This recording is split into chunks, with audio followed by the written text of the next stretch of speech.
कविता पूरी हो चुकी थी।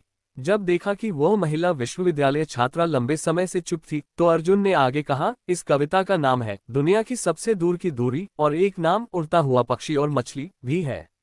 आज मैं ये कविता तुम्हें समर्पित कर रहा हूँ। क्या बीजिंग और न्यूयॉर्क बहुत दूर है? मुझे तो ऐसा नहीं लगता। तुम दोबारा मिल सकते हो, एक दूसरे को फिर से जान सकते हो, फिर से प्यार कर सकते हो और फिर से साथ रह सकते हो। क्या तुम इस छोटी सी भौगोलिक दूरी से हार मानोगी? तो फिर तुम्हारा प्यार कुछ भी मायने नहीं रखता। बहन, दूरी को बहाना मत बनाओ। दूरी को हकीकत से भागने का जरिया मत बनाओ। मेरे नज़र में तुम दोनों के बीच कोई दूरी नहीं है। उड़ते हुए पक्षी के बारे में सोचो और उस छोटी मछली के बारे में सोचो। अगर तुम जिद करोगी और अपने ही दिमाग की बात मानोगी, तो फिर अगर तुम उस छुरी से खुद को नुकसान भी पहुंचाओ, तो मैं एक शब्द नहीं कहूंगा। लाइन के उस पार पूरी खामोशी थी। फिर एक लड़की के रोने की आवाज सुनाई दी, उड़ता पक्षी और मछली सिसकी, उड़ता पक्षी और मछली। उसके रोने की आवाज सुनते ही प्रसारण कक्ष में सबका दिल जोश से भर गया। अब तक वह बहुत शांत लग रही थी, लेकिन अब वह रो पड़ी। इसका मतलब था कि वह भावुक हो गई थी। वह छात्रा रोते हुए बोली, टीचर, तो फिर मुझे क्या करना चाहिए? अर्जुन थोड़ी देर सोच में डूब गया, फिर बोला, मुझे नहीं पता कि तुम्हें क्या करना चाहिए। ये रास्ता तुम्हारा है, तुम्हें खुद ही ये तय करना होगा। लेकिन सिसकी, मुझे नहीं पता कैसे चलूं इस रास्ते पर। वह छात्रा सहायता की गुहार लगाने लगी। कांच के उस पार जावेद कुमार ने अर्जुन को हाथ के इशारे से कुछ बोलने को कहा। अन्य साहित्य चैनल के कर्मचारी भी चिंतित हो उठे। उसे बताओ ना कि क्या करना है। ये क्या मतलब हुआ? तुम्हें खुद रास्ता खोजना होगा। अगर वह कहीं अपना रास्ता ही खत्म कर ले तो? वंशिका ने अर्जुन की पिंडली में लात मारी, मगर ऐसा लग रहा था कि अर्जुन को कुछ महसूस ही नहीं हुआ। छात्रा ने रोते हुए कहा, टीचर, आप ही बताएं मुझे क्या करना चाहिए। मैं आप पर भरोसा करती हूँ सिसकी, मैं रोज सो नहीं पाती, क्या करूँ? रोज थकी रहती हूँ, रात को मुझे कोई भविष्य नहीं दिखता।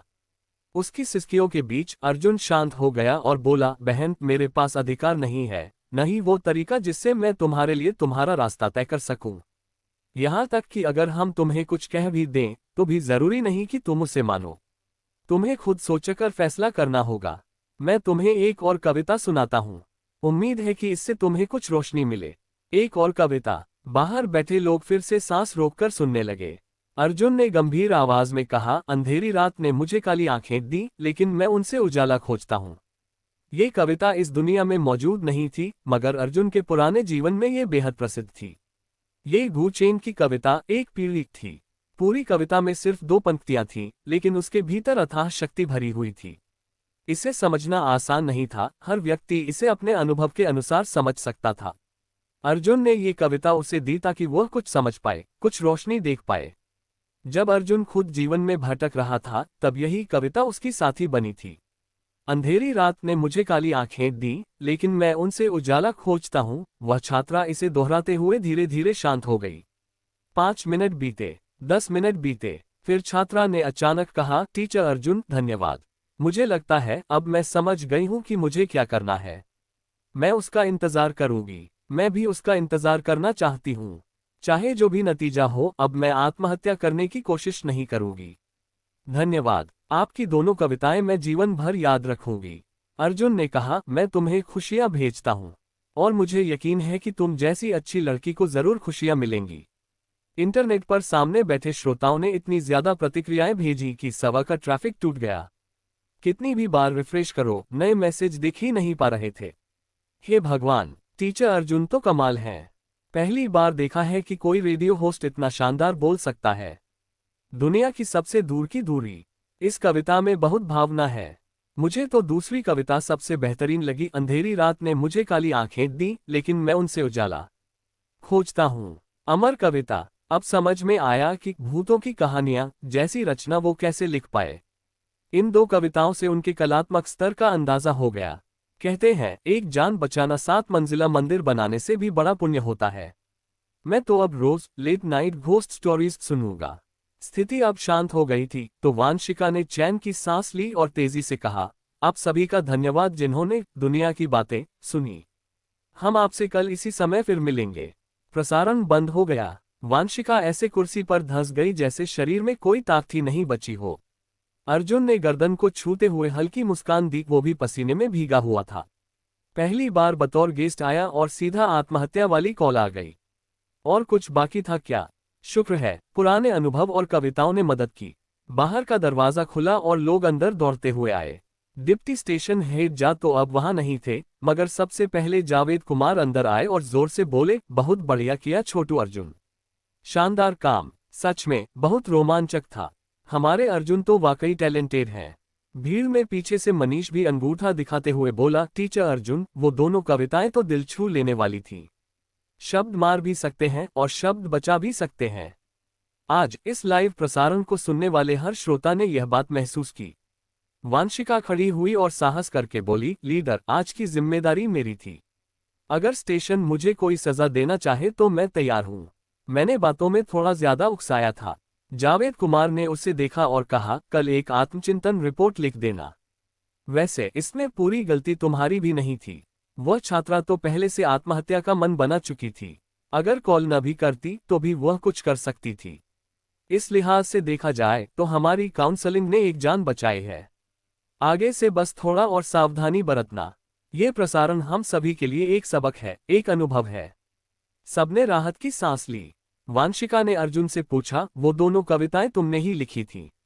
अर्जुन मना नहीं कर सका, ये कविताएं इस दुनिया में तो नहीं थी। हाँ, तुम कविता भी लिखते हो। वांशिका को विश्वास ही नहीं हुआ। जाते जाते जावेद कुमार मुड़े और हंसकर बोले, तुम लोग शायद नहीं जानते कि छोटू अर्जुन को इंटरव्यू में क्यों रखा गया था। एक गद्य रचना, तूफानी पक्षी का गीत की वजह से। हमारे पूरे चैनल का मिलाजुला टैलेंट शायद उनकी बराबरी न कर पाए। फिर वे वही गद्य दोहराने लगे। अर्जुन को विश्वास नहीं हुआ कि जावेद कुमार को उसकी सारी लाइनें याद थीं। वो है तूफानी पक्षी जो बिजली के बीच समुद्र के गरजते गुस्से के ऊपर गर्व से उड़ता है, विजय की पुकार लगाता भविष्यवक्ता, आओ तूफान और तेज आओ। सब लोग सुनकर अवाक रह गए। वाह, क्या कविता है, लाजवाब। ये भी ऑन द स्पॉट लिखी गई थी। हर कविता एक से बढ़कर एक। तभी सबको याद आया कि हिपस्टर्स भी एक बीमारी है और संवेदनशील लड़कियां भी। तो इलाज क्या है? एक ऐसा संवेदनशील लड़का जो उनसे ज्यादा कलात्मक हो। रात का समय, रात के 10 बजे के बाद। कई लोग अपने अपने काम से छुट्टी ले चुके थे। अर्जुन अकेले रिकॉर्डिंग स्टूडियो में ओवरटाइम करने गया। दिन में रिकॉर्डिंग के लिए स्लॉट न मिलने और रात में दुनिया की बातें कार्यक्रम के कारण ब्रॉडकास्ट में देरी होने के चलते उसे सिर्फ इतनी देर में ही रिकॉर्डिंग का मौका मिला था। पहले कुछ एपिसोड जो उसने रिकॉर्ड किए थे वो वीकेंड पर खत्म हो चुके थे। इसलिए उसे आज रात का भूत ने बुझाई मोमबत्ती एपिसोड 1.5 घंटे के अंदर रिकॉर्ड करना था। समय बहुत कम था। कब्र खोदने वाले फौजी अधिकारी कड़ी मेहनत कर रहे थे।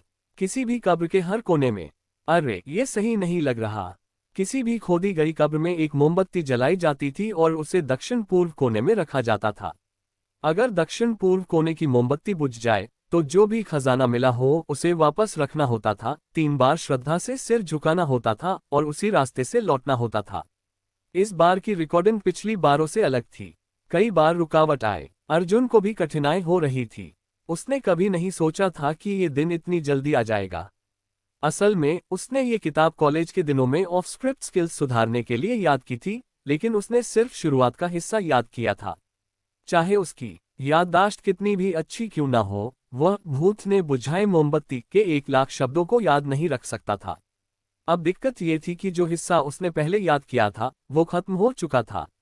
भले ही उसे कहानी की दिशा और मुख्य बातें याद थीं, लेकिन वह फिर भी मूल लेख नहीं था। बहुत बार उसे खुद ही अपनी ओर से कुछ रचना पड़ता। साहित्यिक गुणवत्ता बहुत कमजोर पड़ रही थी। उसे ये एहसास था कि इससे श्रोताओं की संख्या पर जरूर असर पड़ेगा। रुकना, पैराग्राफ हटाना, दोबारा रिकॉर्डिंग। काफी वक्त के बाद वह आखिरकार इसे आधी रात से पहले पूरा कर पाया। इस एपिसोड को किसी तरह झांसा देकर पूरा कर लिया, लेकिन अगली कड़ी का क्या होगा ये उसे नहीं पता था। अगर गुणवत्ता में समस्या आए और श्रोताओं की संख्या घट गई तो क्या होगा? काम खत्म करके अर्जुन खिड़की के पास टिक गया और एक सिगरेट जलाए। स्टेशन में धूम्रपान मना था, लेकिन देर रात को कोई नहीं था तो कोई फर्क नहीं पड़ा। ट्रिन ट्रिन ट्रिन, अचानक उसका मोबाइल बजा। अर्जुन सोचने लगा, इतनी रात को कौन कॉल कर रहा है। उसने फोन उठाया। हेलो। दूसरी तरफ एक पुरुष था। हेलो, क्या ये अर्जुन जी है? मैं बीजिंग का रिपो। बोलने से पहले ही अर्जुन को शक हुआ कि कोई फ्रॉड है। उसने कहा, मुझे फर्क नहीं पड़ता तुम बीजिंग से हो या डबल से। मुझसे मत कहना कि मैंने लॉटरी जीत ली है। इस साल मैंने पहले ही 47 बार लॉटरी जीती है। 3 BMW और 2 मर्सिडीज कारें मिल चुकी हैं। कुल इनाम राशि है 1 करोड़ है। मुझसे मत कहना कि मेरी बेटी किडनैप हो गई है, पहले मेरी शादी करवाओ। और मत कहना कि तुम हैम सॉसेज बेच रहे हो। सच्चाई ये है कि मेरी जेब में सिर्फ 1 रुपये हैं। अगर मैं तुम्हारी जगह होता तो फौरन कॉल काट देता। 5 मिनट मेहनत करके मेरी जेब से 1 रुपया लेकर तुम सॉसेज बेच पाओगे, लेकिन तुम्हारा कमीशन इतना भी नहीं होगा कि तुम्हारा फोन बिल भर पाए। अर्जुन को फ्रॉड कॉल्स और प्रमोशन से निपटने का अच्छा अनुभव था। चलो अब बोलो, तुम्हें क्या कहना है?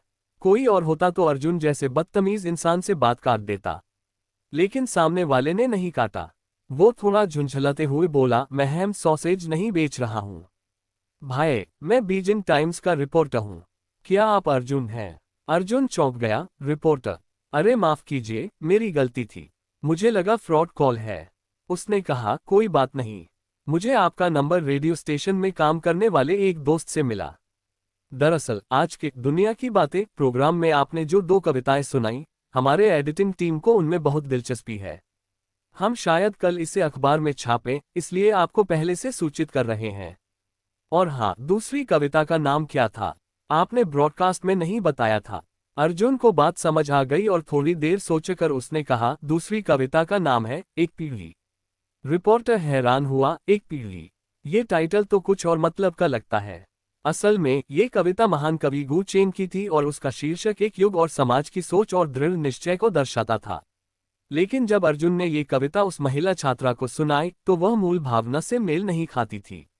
पर अर्जुन ने मूल लेखक का सम्मान किया और पुरखों की बुद्धि का आदर करते हुए कविता का टाइटल नहीं बदला। सुसंस्कृत युवाओं में अगर कुछ शेष रहता है तो वो होती है जिद। और अर्जुन भी अपवाद नहीं था। तो भले ही वह टाइटल से मेल न खाता हो, पर अर्जुन के लिए ये एक क्लासिक थी जिसे बदला नहीं जा सकता था, कम से कम उसकी सोच में। हालांकि माफ करिए, हाँ, आप अगर बिक्री बढ़ाने के लिए कविता को कोई और नाम देना चाहें तो दीजिए, मुझे कोई आपत्ति नहीं। वो सच्चाई में सिद्धांतों वाला था, लेकिन कभी कभी बिल्कुल बेसिद्धांत भी हो जाता था। ये तो बीजिंग टाइम्स था, कोई छोटा मोटा अखबार नहीं जिसमें बस भूत ने बुझाई मोमबत्ती की रिपोर्ट छपती थी। रिपोर्टर तो जैसे खून थूकने ही वाला था। सोचा था ये कोई महान कवि होगा और यहाँ ये बंदा अपनी ही कविता का टाइटल बदलवाने की सलाह दे रहा है। भाई, तुम कवि हो या कॉमेडियन? रिपोर्टर ने खांसते हुए कहा, नहीं नहीं, मेरा मतलब ये नहीं था। बेहतर यही होगा कि इसे एक पीढ़ी ही रहने दें। ये आपकी रचना है, फैसला आपका ही होगा। ठीक है फिर, अर्जुन ने बेपरवाही से कहा। कुछ और बात करने के बाद कॉल खत्म हो गई। अर्जुन की सबसे बड़ी खूबी यही थी, वो डरता नहीं था। फोन करते ही उसका उत्साह फूट पड़ा। बीजिंग टाइम्स में उसकी खबर आने वाली थी। थोड़ी और पहचान बढ़ गई थी। ये उसके लक्ष्य की तरफ एक और कदम था। ओह हाँ, अब देखो जरा अपनी रेप्यूटेशन। उसने वर्चुअल गेम स्क्रीन खोला। Reputation points 95,344। क्या इतने सारे पॉइंट्स? अर्जुन हैरान रह गया। उसने शनिवार सुबह ही सारे पॉइंट्स खर्च किए थे। भूत ने बुझाई मोमबत्ती के आधार पर हर दिन करीब 20,000 पॉइंट्स मिलते थे। वीकेंड में मिलाकर कुल लगभग 40,000 होने चाहिए थे। लेकिन आज के दुनिया की बातें के लाइव प्रसारण ने ही उसे 50,000 से ज्यादा रेप्यूटेशन पॉइंट्स दिलवा दिए। क्या बात है! लिटरेचर चैनल का टॉप प्रोग्राम वाकई कुछ और ही था। और शायद आज अर्जुन का शानदार प्रदर्शन भी इसमें कारण रहा। दोनों कविताएं मौके पर सटीक थीं। उसने न जाने कितने श्रोताओं का दिल जीत लिया होगा।